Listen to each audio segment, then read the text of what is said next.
Say it like you mean it.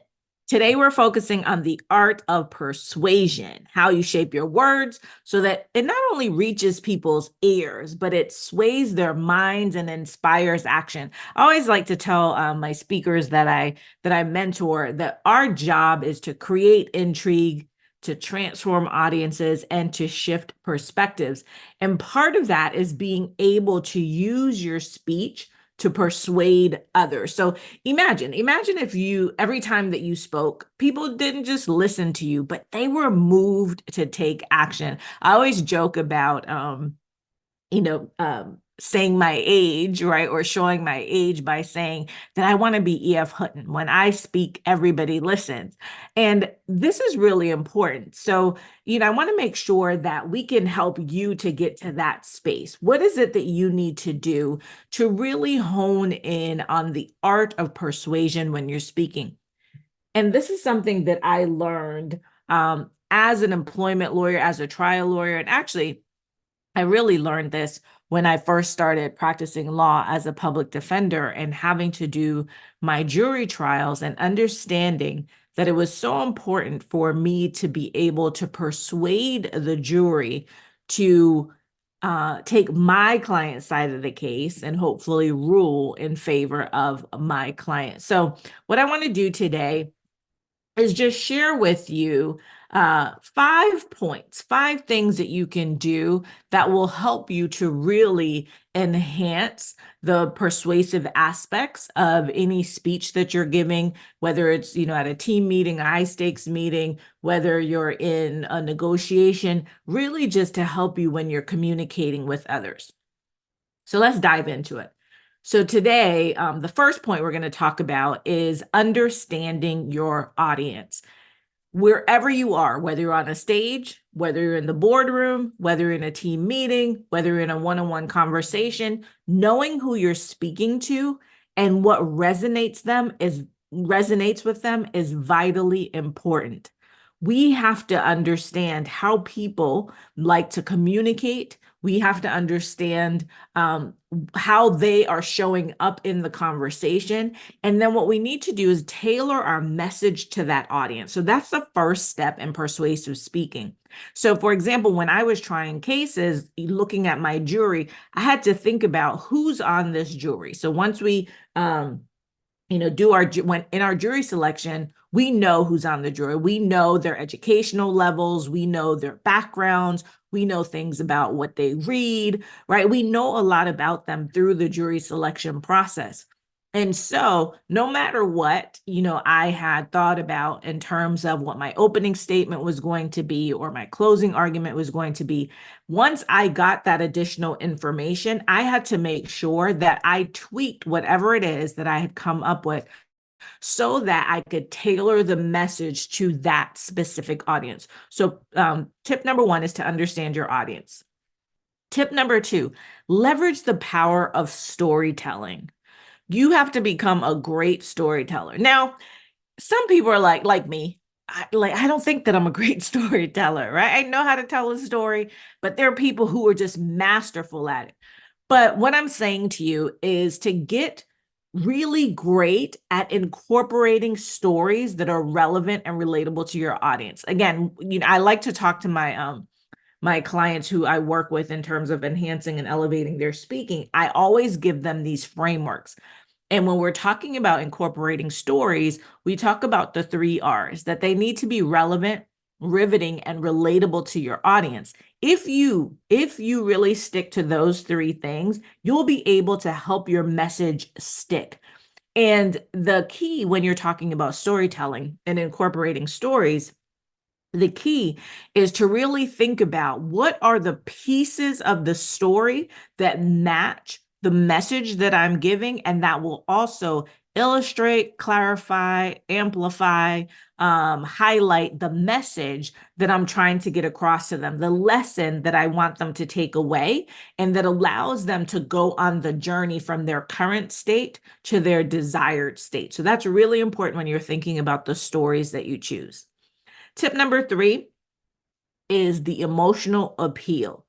we have to connect with people emotionally. Think about your own self. When we're watching TV and we're watching ads on TV and they're trying to persuade us to buy the thing that we know we don't need to buy, but we are sitting there like, oh my gosh, I need to go get that. You know who's really, really great with this, connecting emotionally around getting you to buy in, is QVC and HSN, or the kind of those shopping channels. I can't tell you how many times I have sat down and watched these channels and I have zero desire or need to buy anything. But I'm sitting here and I'm listening to them talk about, how this would look great when you're on vacation and, all the things. And all of a sudden it's like, oh, where's my phone? Let me buy this. Think about yourself, right? What moves you to take action? It's usually some connection. Now, that doesn't mean to manipulate people's emotions. It also doesn't mean that you have to tell some sappy story, right? Or some traumatic story. It just means that you need to connect in some way with your audience, because people are motivated by feelings as much as they are by facts. Even those of us who are really logical beings, right? And very rational beings, we're still motivated in some way by emotion. So that's tip number 3. Tip number 4, have a clear call to action. You got to be explicit about what you want your audience to do next. For example, when I was trying cases, what I would need to tell the jury is, I want you to find my client not guilty, or I want you to find my client not liable. I don't leave it up to them to kind of figure out where I want them to go.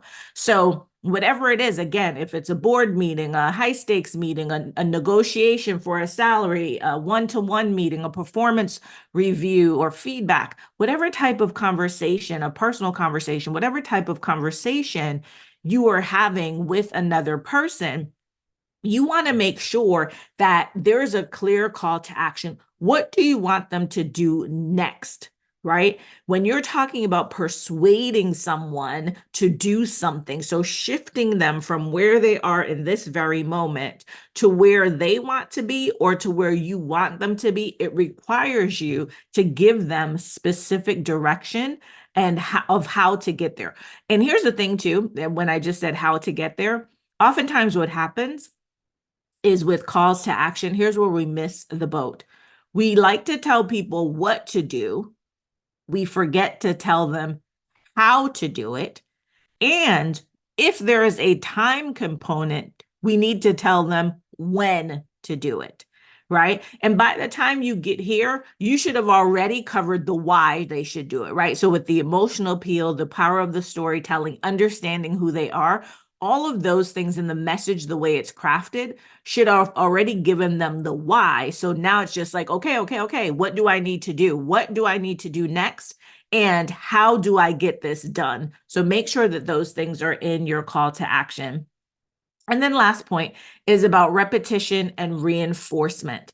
When you're speaking, and you've heard me do this, right? Use repetition wisely to reinforce key points, but you don't want to be redundant, right? So sometimes you hear people, they're speaking and you're like, oh my God, they just said that 5 times. No, we don't want it to be like, oh my God, you just said that 5 times. You want to be like, oh, that really hit, right? And so you want to think about what are the things inside your message that you can repeat over and over. And it may not be that you repeat it exactly the same way, but what have I done here with you? I've talked to you about connecting emotionally and understanding your audience and your storytelling. And what I keep doing is kind of going back to those pieces, right? So referring back to them so that I can reinforce for you that this is an entire ecosystem of how we're going to say it like we mean it, and ensure that we get that persuasive point across to get people to act in the way that we want them to act. So let's go over those 5 tips again. 1 is understanding your audience. 2 is leveraging the power of storytelling. 3 is making that emotional appeal. 4, make sure that you have a clear call to action. And 5, repeat for reinforcement.